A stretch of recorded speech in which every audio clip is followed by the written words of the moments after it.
What's going on, everyone? Dr. CJ DePalma here with the Movement Doctor.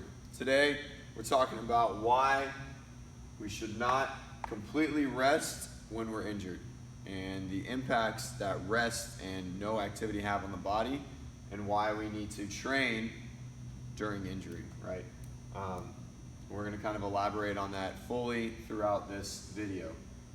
So, when we get injured, we have a tear or pull or fracture, the body has to heal, okay? So it does need to rest to an extent, right? We need to make sure that this tissue or the bone has a good base of support and what's the word I'm looking for? And a system for healing, right? So all of these factors play into it, right? These three, a physical phase, hormonal, and psychosomatic, and they all play and they all intercorrelate with each other. So let's talk about why we the main reason why we shouldn't rest while we're healing is tissue or bone has to heal through tension, is muscular tissue, right? You have to pull on it for it to heal. In bone, you have to compress it, right? It will form and it will formate, back together, but we want to make sure that we're giving it a good system for it to form and heal in, right? And rest does not do that, okay? Again, we have these exceptions.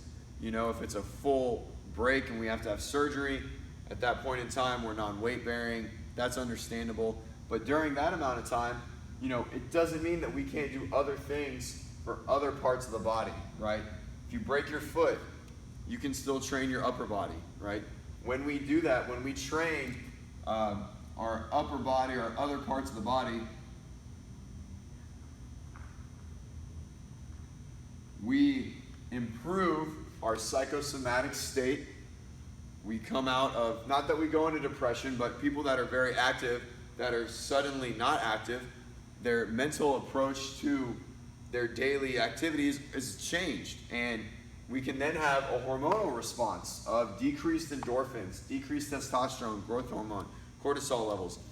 Exercise and movement, even if it's in the arms, will help improve our hormonal levels, which will then help improve our healing process, okay? So when we can improve our healing process, we will heal faster, even though we're not stressing those tissues, okay? Now, once we get to a point that we can stress those tissues, backtrack. We also want to prevent, as an athlete or even as anyone, we want to prevent atrophy, right?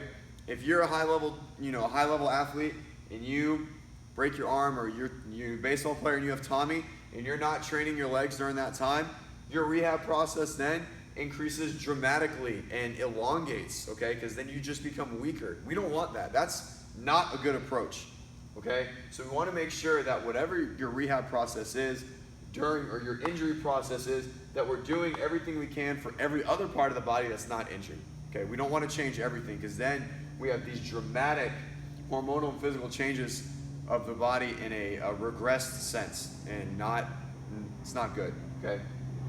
So when we train during our injury while the body is healing, we increase these hormonal levels. Testosterone, growth hormones, cortisol levels, they promote good healing effects. So we need them. Endorphins reduce pain. If we reduce pain, then we reduce guarding and spasming. So then we increase our ability to be physically active in that body part that may or may not be injured, okay? So as we continue on, it's interregional dependence.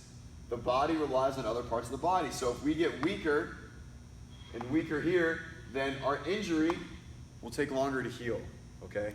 So we still want to be training. That's very, very important, okay?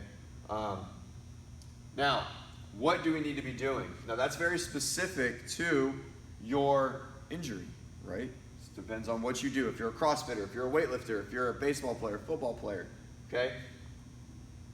You need to have a good PT. You need to lift weights, and we need to train. And what's the time frame, right? So again, this is all injury dependent. So it's going to be tough for me to try and elaborate fully on this. We'll talk about my athlete, my baseball player that I have that had bone cyst removed in his elbow, and kind of how our process has gone and why I decided to take this approach with him. to finish off, why we really shouldn't rest, no one wants to sit up in bed, okay? And again, it's just not good for the body. Sedentary lifestyle is pretty much, what causes us to start to recede and regress as humans physically, right? We don't want that. So let's do everything we can to not let that happen, right? So again, there are exceptions and time frames based on surgical protocols and things of that nature. So make sure that this is all encompassing of a good healing process, right? We're building a nest that's going to facilitate a great healing program, okay? So make sure that you can overdo it, all right? And last thing, if we're injured, say we have tendonitis or something like that, it's not a big injury, but you have elbow tendonitis or shoulder, biceps tendonitis, something of that nature, and every time you come in and train, it hurts more and more and more, then maybe we don't need to do that, okay? We can always modify anything, okay? Injury doesn't mean surgery, right? That's kind of what we were talking about. So let's talk about overuse injuries. What do we do? How do we work that? How do we get rid of those injuries? Again, with movement, with load, progressive loading. If it hurts to do a pull-up in your shoulder, then maybe you need to do ring rows until your shoulder gets a little better. We need to stress it. Maybe you need to do banded pull-ups. If it hurts to do a snatch, maybe we need to do just deadlifts or presses overhead. We can always find a way to modify the movement to reduce the pain levels so we can accomplish the movement pattern we're trying to without resistance from the body, right? So what that means is if it hurts to press overhead, right, then maybe we need to go lighter. Or maybe we need to do it with 2 arms and a dumbbell. Or maybe we need to do it with a kettlebell. Or I saw one, maybe we rest the arm on a box and we just press from there. Or maybe we just eccentrically load it. There's always things that we can do to mimic a movement that might be painful, but our goal is to make it pain-free, okay? So with that being said, what do we do? Okay, we're gonna talk about my athlete right now that I have. He had some cysts removed in his arm, and before he had surgery, he had a locking episode. He's a pitcher, couldn't move his arm, stuck around 130 degrees or so to this lagging 50 degrees, something to that nature. When he first came to me 2 weeks ago, we measured at just in front of 90 active and 100 flexion and about 130, 125 active and 1 not much more passive. A lot of pain.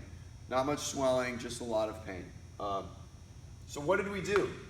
Well, I'm not a huge fan of manual. He's a big guy, and we've spent less than 5 to 10% of the time doing manual work, me working mobs and glides and things of that nature. But what have we done? We've loaded extension and we've loaded flexion through body weight exercises, through gymnastic movements, through heavy barbell lifts. He squatted day 1. There's no reason why not. His arm, he could hold the bar, didn't hurt, so why not squat, right? Same with the deadlift. The deadlift is gonna help create extension in the elbow, right? Maybe you don't deadlift 400 pounds day 1.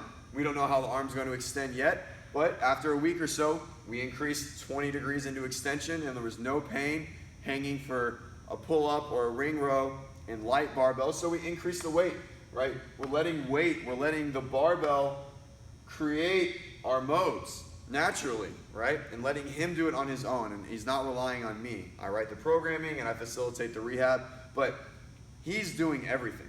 He's handling this process and I'm just kind of guiding him along, right? Putting it in his hands, okay? In the athlete's hands. It's very important that we don't focus on an injury and what's wrong, more so of what's right and how the athlete can make themselves better. We're just here to facilitate the process. I'm not a healer. PTs are not healers.